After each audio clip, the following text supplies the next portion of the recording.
بسم الله الرحمن الرحيم. يعني ايه كلمة متواتر اللي احنا بنسمعها كتير عند العلماء بيشرحوها وبيقولوها؟ يقول لك الكلام ده متواتر، فالقرآن متواتر، معرفش ايه متواتر. انا هقول لكم يعني ايه متواتر. انت ماشي في الشارع فلقيت الناس كلها اللي جاية في وشك في الشارع بيجروا بيقولوا في اسد واقف هناك، فانت هتعمل ايه؟ هتصدق الناس ديت وهتطلع تجري معاهم. العقل البشري الطبيعي بتاعك مصمم ان هو لما يلاقي العدد ده كله من الناس هيعمل عملية حسابية بسيطة. هيقول لنفسه مستحيل تكون الناس دي كلها اجتمعوا مع بعض وتواطؤوا على الكذب. مستحيل يكون الناس دي كلها اللي هم ما يعرفوش بعض بيألفوا الكذبة دي عشان يخوفوني. مستحيل ان يكون الناس دي كلها يعرفوا بعض وماشيين بهذا العدد والشارع ده كله جاي في وشي، او المدينة دي كلها بتقول نفس الكلام. كل لما اقابل حد في المدينة ديت يقول لي نفس الكلام، ده مستحيل. دي فكرة التواتر. فكرة التواتر اللي هي ايه؟ اللي هي ما نقله او رواه، يعني قالوا جمع، يعني مجموعة من الناس أو عدد كبير، عن جمع تحيل العادة تواطؤهم على الكذب. يعني بالعقل وبالفكر وبالمنطق البشري مستحيل دول يكونوا كلهم تواطؤوا، يعني اجتمعوا أو اتفقوا إن هم يعملوا الكذبة دي. ده اللي بيسموه التواتر. التواتر ده أحد الطرق المعرفية لوصول المعلومات لدى البشر. يعني مثلا احنا النهارده عندنا تواتر بوجود محمد علي باشا، وعندنا تواتر بوجود السلاطين اللي قبليه، في حين ان احنا ما شفناش محمد علي باشا ولا شفنا السلاطين والحكام اللي كانوا قبليه. طب العلم ده جالنا ازاي؟ نقل لنا البشر جيل عن جيل عن جيل عن جيل من ايام محمد علي للنهارده ان كان في حاجه اسمها محمد علي. ده اللي بيسموه التواتر الطبقي. ان هو زي ما احنا قلنا مستحيل ان كل الاجيال دي كلها وكل البشر دي كلها تكون تواطأت على اختلاق او ان هم يخترعوا معلومة كده ويزقوها في التاريخ. ده ما بيحصلش.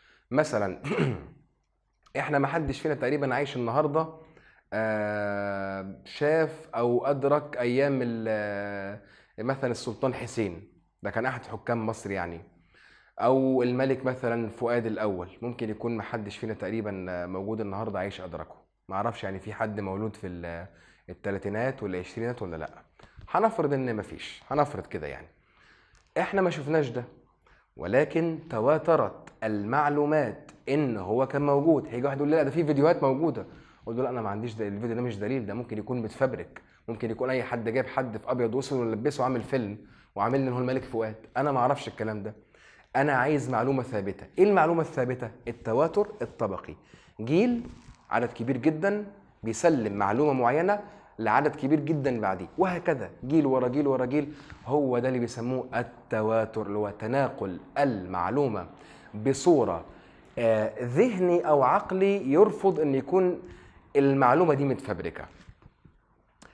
من التواتر ده بقى جالنا ايه؟ جالنا القرآن الكريم. سمعه من النبي صلى الله عليه وآله وسلم عدد كبير من الناس، حفظه من النبي صلى الله عليه وآله وسلم عدد كبير برضو من الناس.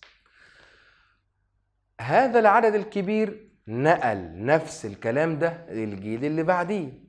وهنا ممكن واحد يسألني سؤال يقول لي طب هو نقلوا كتابة ولا نقلوا حفظا؟ أقول له الأصل في النقل الحفظ مش الكتابة.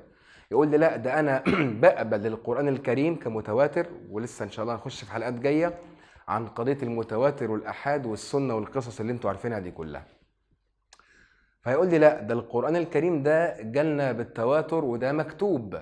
فهنا أنا أسأله سؤال أقول له الله، مش كل ابن آدم خطاء؟ هم اللي كتبوا القرآن دول معصومين من الغلط؟ هيقول لي أكيد لا. أقول له خلاص يبقى القرآن غلط. لو أنت بتعتمد إن أنت بتقبل القرآن عشان مكتوب بس، ده مش دليل. لكن الدليل القوي أو الصارم أو القاطع اللي احنا من خلاله بنقبل إن القرآن ده صح، مش إنه اتكتب على فكرة، لا، إن هو نقل إلينا بالتواتر الطبقي.